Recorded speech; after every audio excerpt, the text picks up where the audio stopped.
Okay, guys, who wants to kick us off? David, what impressed you most about the man of West Ham's performance today?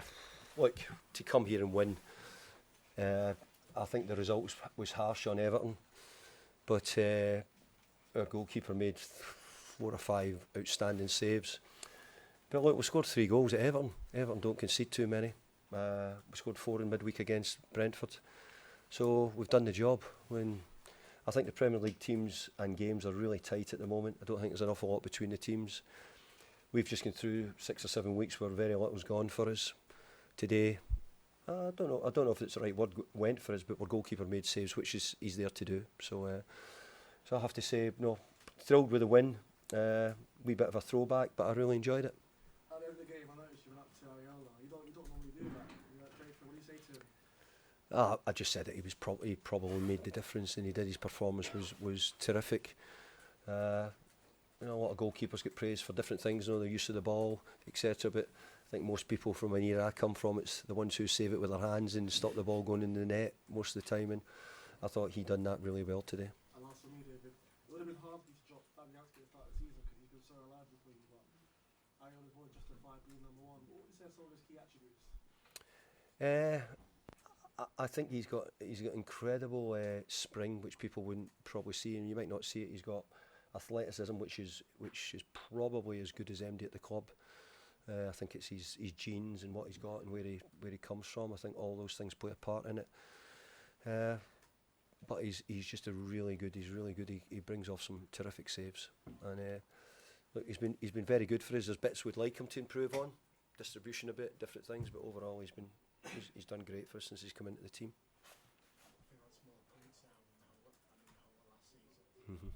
Yeah. It does. Thanks for that, Joyce.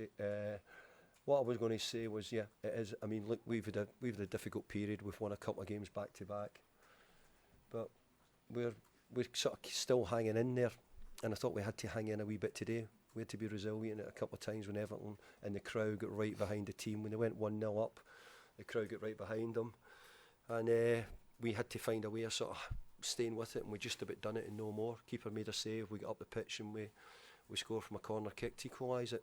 So look, it was a really, really tight game, and the small margins went in our favour today. David, a few minutes to go and Everton were pressing, did you have in your mind that you still wanted the 3 points? Absolutely. No, I mean, we wanted to. When we went a goal down, it was how we were going to change. And if you look, we changed the players' positions a little bit as the game was on. Trying to find ways of being better, maybe making more chances, find a way of getting up. We found it tough, I have to say, probably for the 20 minutes at the start of the second half especially.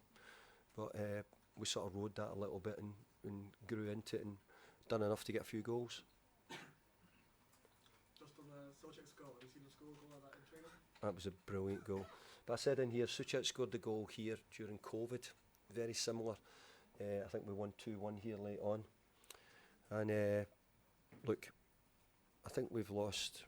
What was the stats? We've lost 4 out of the last 16. I think we've only lost 4 out of the last 16 in the Premier League, and we're knocking at the door. We're maybe not quite good enough yet to be quite challenging and be in that position, but we're trying to keep it going. We've had 2 really good wins from a really difficult period over sort of January, February. But for the ones who don't know, us having Lucas Paqueta back in the team is like, completely different. Makes us different. Makes us play better. And he's still sort of getting back to his full form. But look, it was quite harsh on Everton today because they had done a lot of good things, Everton, and we just done enough to get in front. You understand, that was like a really good period for the club, especially after the game against Arsenal. I know the 2 games, but do you see that confidence back? Yeah, I've said to the players, now we go into Europe on Thursday night. 3rd year we're in the sort of football after March, and we've got to try and take the conference. We've had a good win away from home. We've had a good win at home. Can we take that into the fixture midweek, which we know will be an incredible atmosphere, and it'll be a really tough game, but we look forward to it now. Okay, last one, please. Yeah, go. David, apart from his goal, how important is Edson Alvarez in the balance of your midfield? Edson's been really, really important for us. We've lost England's best player in the summer, and we've had to try and replace it. and I think people might only beginning to recognise how good he was and what he done for us over the seasons we had. So we've had to try and find a way of, how can we, some weeks we've been able to do it quite well, some weeks we've not. But I think Eddie's settled in really well. I think he's still finding the 90 minutes in the Premier League tough. I think if you asked him, I think he's finding getting through 90 minutes really tough. But look, he's settled in well. He scores a goal today. Broke away. I thought he had no energy, and then I see him running 70 yards up the pitch. So maybe I've got him wrong. Thank you. Cheers.